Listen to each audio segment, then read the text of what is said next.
up in the sky. Look! It's a bird! It's a plane! It's Superman! Faster than a speeding bullet. More powerful than a locomotive. Able to leap tall buildings at a single bound. The infant of Krypton is now the Man of Steel, Superman.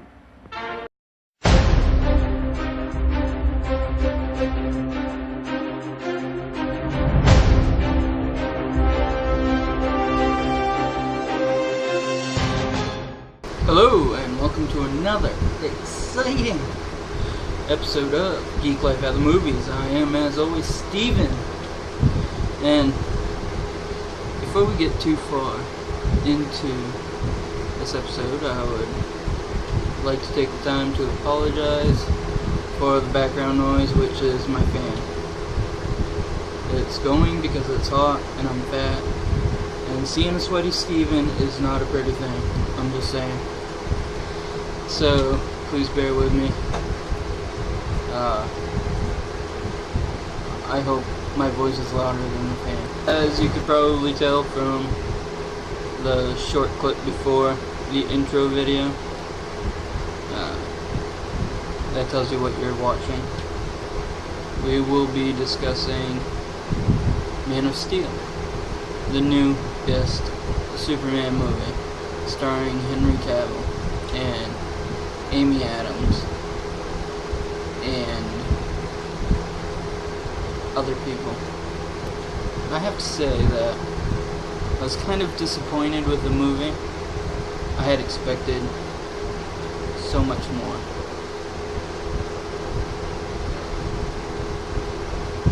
That's not to say it was a bad movie. I was just expecting more. I went in there expecting a great fucking movie, and my expectations were just a little bit too high, and I was disappointed. However, the effects were good.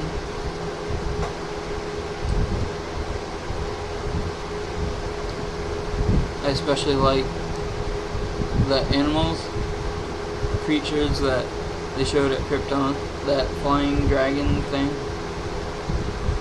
that Jor-El rode to get that thing under the water to implant into Clark/Kal-El's brain.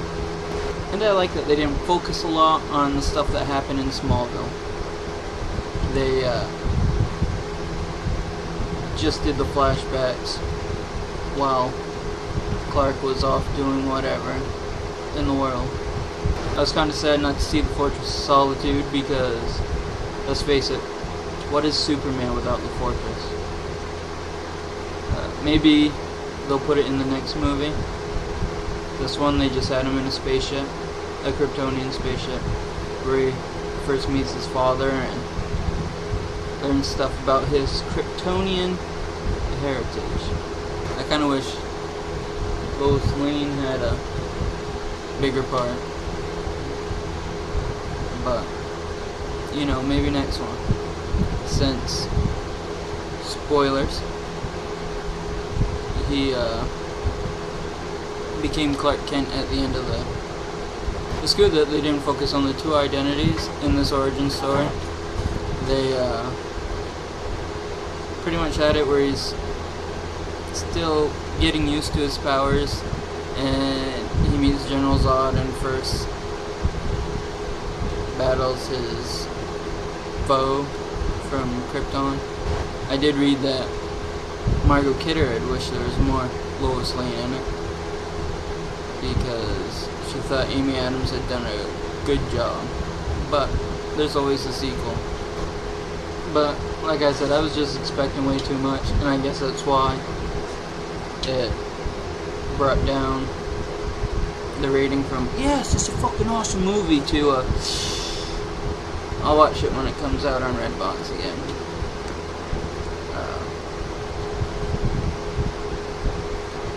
I'm the only person I know that's seen it that had that kind of reaction.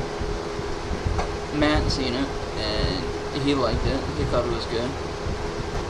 As did a few other people I know that have seen it.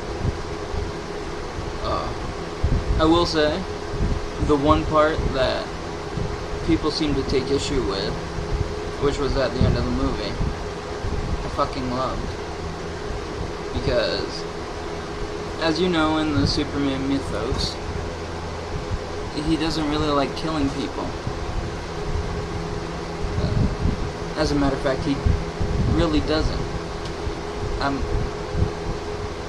not too familiar with comics. I've read some, but as far as I know, he's never killed in the comics or any other show or anything based on Superman. However, he kills Zod. Oh yeah. And I thought it was great. You can see it. It's probably the best piece of acting by Superman, or Henry Cavill, in Man of Steel. You could see the anguish on his face. Superman didn't want to kill him, but he was left with no choice. And as the series progresses, or the movie series, I don't know how many they're going to make, but I assume they're going to make at least one more. You'll understand why he doesn't want to kill anymore, because he had to do it once and he didn't like it. There really isn't a lot to tell in this movie. I mean, Lois finds out that Clark is Superman because apparently this Lois has a brain as opposed to all the other ones in comic, television, animation, history. And she figures it out fairly quickly, following him from the Arctic, where she first meets Clark, to Smallville, with relative ease. Michael Shannon does pretty okay as General Zod, the antagonist in this movie.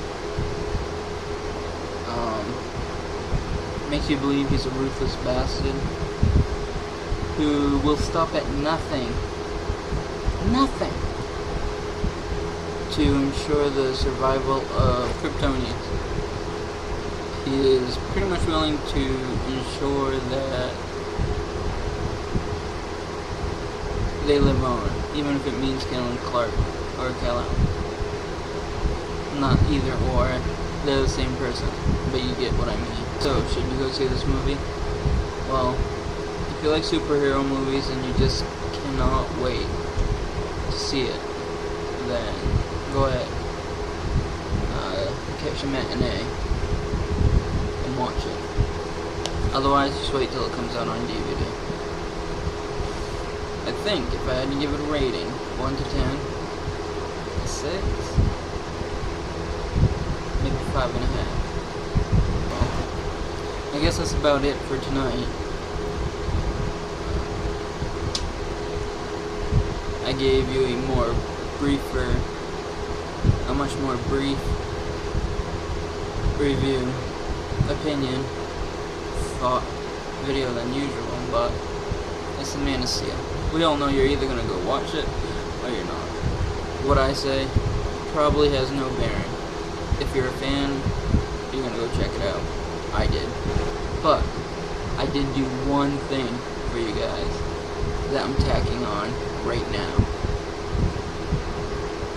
See, I like space a little bit. I used to want to be an astronomer back in the day, like when I was in 3rd grade. So, I'm curious, is there, or was there ever a planet that could have been Krypton that exploded? So, I hacked into the NASA mainframe and looked to see what I could find. And I have footage, which I will share right now. You ready? In the endless reaches of the universe, there once existed a planet known as Krypton, a planet that burned like a green star in the distant heavens. There, civilization was far advanced and had brought forth a race of supermen whose mental and physical powers were developed to the absolute peak of human perfection. But there came a day when giant quakes threatened to destroy Krypton forever. One of the planet's leading scientists, sensing the approach of doom, placed his infant son in a small rocket ship and sent it hurtling in the direction of the Earth just as Krypton exploded. Oh my shit, did you see that? You can see Clark's pod just like trail out of Krypton. And then it fucking explodes. That's right, it explodes. Now, I know what you're thinking. You're thinking, that's not really from NASA. You're thinking that I stole footage from somewhere else.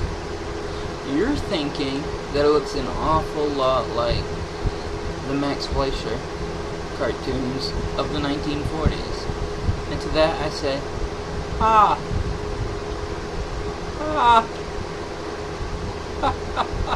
Of course it is. Like I can hack into the NASA anything. Can't even hack into my own computer. Or can I? Anyway, with that, I bid thee a fond farewell. Adieu.